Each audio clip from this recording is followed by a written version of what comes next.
Hey guys, happy Halloween. As you can see, I really like Halloween, a lot. I haven't turned in any homework for the past week because I was working on my costume. So, Halloween's more important than your education. Don't quote me on that.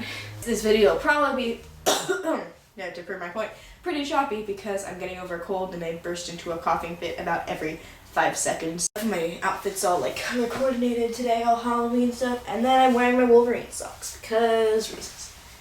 And he's this little chibi Wolverine because he'll slash you to bits, but he'll look adorable while doing it, and that is the best kind of character.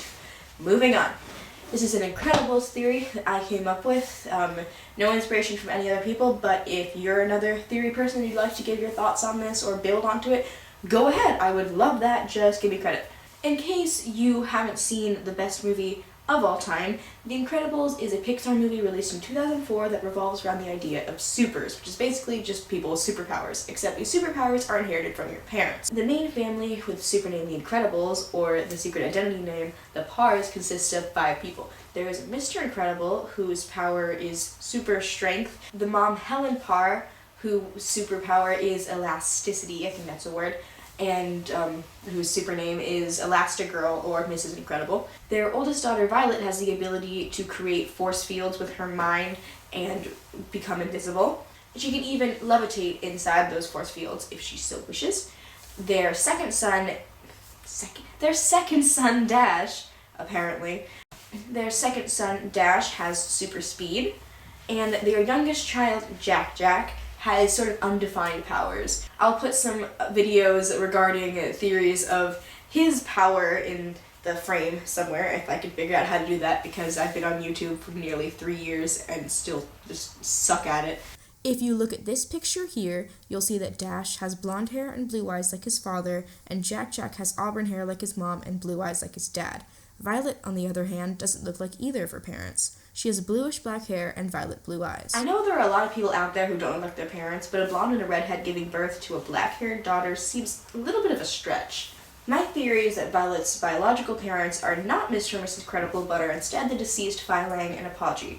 I think I'm pronouncing their names right. I may not be. Their names aren't actually said in the movie. Phylang and Apogee are both in the lineup of supers that Bob sees on Syndrome's computer. Phylang, Apogee, and their fellow super Gazerbeam made up the super team the Thrilling Three during the Glory Days. Gazerbeam replaced Dynaguy as the group's leader after his death, caused by his cape. No capes. This means that Phylang and Apogee would have known each other for a very long time and would probably have gotten along pretty well considering they were in a super team together. In fact, I believe that they were romantically involved with one another. Here's a picture of Phylang, who looks a lot like Violet Parr. We can't really tell what Apogee looks like from her photo because of her super suit, but she was the only woman in the Thrilling Three, so I think it's safe to assume she's Violet's biological mother. Alright, this part gets a little bit technical, so I'm gonna have to read from my phone. Phylang's power is projecting sonic fields, and Apogee's power is gravity, control, and levitation. Both powers are similar to Violet's powers, and if you combine them, you get one of Violet's powers, creating force fields she can levitate in. I know that characters' powers in The Incredibles aren't exactly the same as their parents, but Bob, Helen, and Dash's powers are all somewhat physical, whereas Violet's are more supernatural. Violet has more of a power, whereas the rest of her family have more abilities. Once again, specific movie details, need my phone. Omnidroid VX2 killed Phylang, Omnidroid VX4 killed Apogee, but was later destroyed by Gazerbeam. Omnidroid 5 killed Gazerbeam. I believe that Phylang was approached by Syndrome the same way Mr. Incredible was. Missing the Glory Days, he agreed to help Syndrome.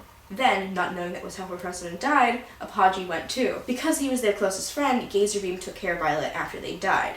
Now, I think that Gazerbeam was a little bit smarter than his fellow supers. I think he knew what he was going into, but he agreed to help to investigate his friends' deaths. When he left Violet with the Pars/Incredibles because he didn't know that he would survive and they were a loving family. He didn't tell the Pars about his plans as a way to not endanger them. This explains why Mr. Incredible doesn't know about Syndrome's scheme in the movie The Incredibles. We know that Gazerbeam was friends with the Pars/Incredibles because he was at their wedding, as you can see here. After Gazerbeam didn't come to collect Violet, the Pars/Incredibles raised her as their own.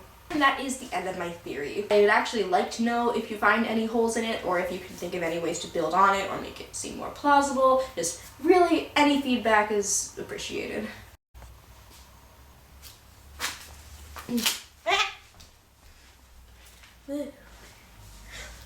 I'm much too awkward to have a YouTube channel. Pars, can't English. Missing the glory days, he went to help Firelight. No, Firelight didn't go to help Firelight. That doesn't make sense. Stupid. No, we're just gonna cut that whole thing out.